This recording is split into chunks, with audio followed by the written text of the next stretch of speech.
आजिका फेर घाए मुई आमर पश्चिम ओडिशार बने जनाशुना जिनिसटे बनाऊे सेथि लगी राती नु बिरी आउ चाउल के बतरे करी रखिथिली।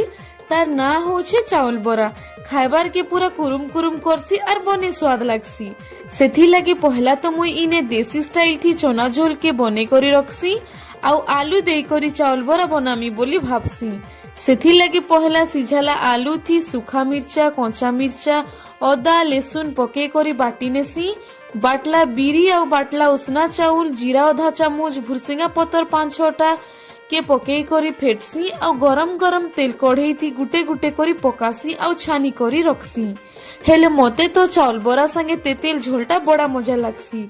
सेथि लगी तेतेल के पानी टिके थी बतरासी आ चिटकी चिटकी करी झोल बनासी।